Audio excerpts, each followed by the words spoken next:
Kerala Congress Joseph വിഭാഗത്തിൽ തർക്കമുണ്ട്. അപ്പു ജോസഫിന് മന്ത്രിസ്ഥാനം കൊടുക്കരുതെന്നാവശ്യപ്പെട്ട് തോമസ് ഉണ്ണിയാടൻ അനുകൂലികളുടെ പ്രതിഷേധമുണ്ടായിരുന്നു. ആ പ്രതിഷേധത്തിലേക്ക്, പ്രതികരണത്തിലേക്ക്. LDF 9 സീറ്റ് തൃശ്ശൂർ നേടിയപ്പോൾ UDF ലഭിച്ച 4 സീറ്റിലൊന്ന് അഡ്വക്കേറ്റ് തോമസ് ഉണ്ണിയാടൻ ജയിച്ച ഇരിങ്ങാലക്കുടയാണ്. അതും മിന്നുന്ന വിജയം 10,212 വോട്ടുകൾക്കാണ് സിറ്റിംഗ് MLA മിനിസ്റ്ററുമായിരുന്ന R ബിന്ദുവിനോട് തോൽപ്പിച്ചത്. അപ്പോൾ തീർച്ചയായിട്ടും ഒരു മന്ത്രിസ്ഥാനം തോമസ് ഉണ്ണിയാടന് കിട്ടണം.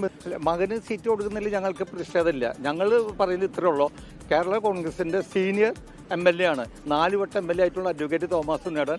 അദ്ദേഹത്തിന് തീർച്ചയായിട്ടും മന്ത്രിസ്ഥാനം കൊടുക്കണം. കാരണം ഇരിങ്ങാലക്കുട എല്ലാവരും ആഗ്രഹിക്കുന്നതാണ്, അദ്ദേഹത്തിന് അർഹതപ്പെട്ടതാണ്. അതുകൊണ്ടാണ് ഞങ്ങൾ ഈ തോമസ് ഉണ്ണിയാടന് വേണ്ടിയിട്ട് ഈ സംസാരിക്കുന്നത്.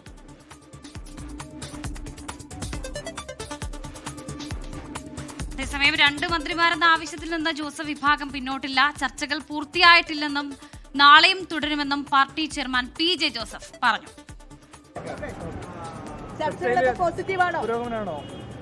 തീർന്നിട്ടില്ല.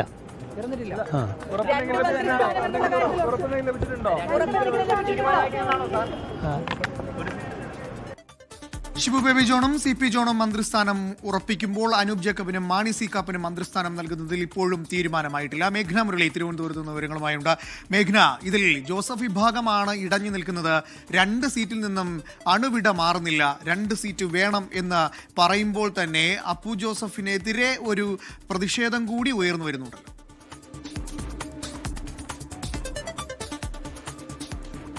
തീർച്ചയായും അനൂപ്, കോൺഗ്രസിനെ സംബന്ധിച്ചിടത്തോളം എത്രയും പെട്ടെന്ന് തന്നെ ഈ ലിസ്റ്റ് പൂർത്തിയാക്കി ഹൈക്കമാൻഡിന് കൊടുക്കേണ്ടതുണ്ട്. അതുപോലെ തന്നെ അത് ലോക് ഭവനിലും ഗവർണർക്ക് മുന്നിലും നൽകേണ്ടതുണ്ട്. അതിനു മുന്നേ തന്നെ ഈ ചർച്ചകൾ, മാരത്തോൺ ചർച്ചകളടക്കം പുരോഗമിക്കുകയാണ്. അതിലിപ്പോൾ ഒരു പ്രതിസന്ധി നിൽക്കുന്നത് കേരള കോൺഗ്രസ് ജോസഫ് വിഭാഗത്തിൽ തന്നെയാണ്. കാരണം ജോസഫ് വിഭാഗം പറയുന്നത് 2 മന്ത്രിസ്ഥാനം വേണമെന്നുള്ളതാണ്.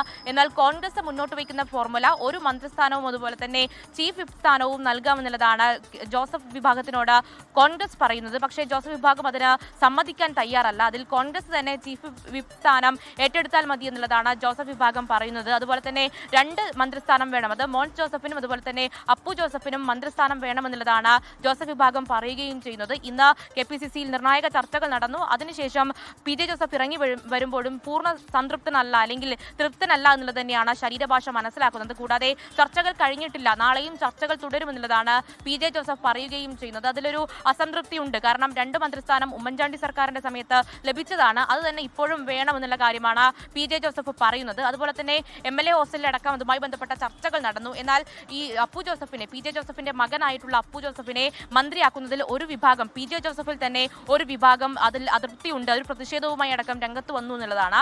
അതിൽ പറയുന്നത് തോമസ് ഉണ്ണിയാടൻ MLA മന്ത്രിസ്ഥാനത്തേക്ക് കൊണ്ടുവരണമെന്നുള്ളതാണ്. കാരണം തോമസ് ഉണ്ണിയാടൻ വലിയ ഭൂരിപക്ഷത്തിൽ അട്ടിമറി വിജയം നേടിയതാണ്, അത് മുതിർന്ന നേതാവാണ്. അതുകൊണ്ട് തന്നെ തോമസ് ഉണ്ണിയാടനെ മന്ത്രിയാക്കണമെന്നുള്ളതാണ് ഒരു അവകാശവാദമായി വരുന്നത്. അതിൽ 2 മന്ത്രിസ്ഥാനം പോലും ഉറപ്പിച്ചിട്ടില്ല. അതിനിടയിലാണ് ജോസഫ് വിഭാഗത്തിൽ തന്നെ ഒരു പ്രശ്നങ്ങൾ ഉണ്ടാകുന്നത്. അതിൽ അപ്പു ജോസഫിനെ ആക്കരുത്, പകരം മോൻസ് ജോസഫിനെ ആക്കണം, തോമസ് ഉണ്ണിയാടനെ ആക്കണം എന്നുള്ളതാണ് ഒരു അവകാശവാദമായി വരുന്നത്. അങ്ങനെ ഒരു സംഘം MLA ഹോസ്റ്റലിന് മുന്നിൽ സംഘം ചേരുകയും പ്രതിഷേധിക്കുകയും ഒക്കെ ചെയ്തിട്ടുണ്ട്. എന്തായാലും ഘടകകക്ഷികളുമായിട്ടുള്ള ചർച്ചകൾ പൂർത്തിയായിട്ടില്ല, അത് നാളെയും തുടരും.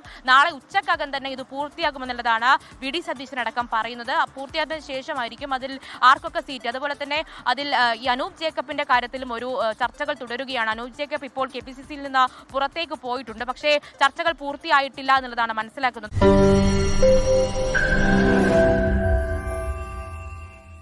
ലോകത്തെവിടെയായാലും ഏത് സമയത്തും 24 വാർത്തകളും ഓഗ്മെന്റഡ് റിയാലിറ്റി പാക്കേജുകളും എക്സ്പ്ലെയിനറുകളും വിശദമായി കാണാൻ ഞങ്ങളുടെ YouTube ചാനൽ നിങ്ങൾക്ക് സബ്സ്ക്രൈബ് ചെയ്യാം.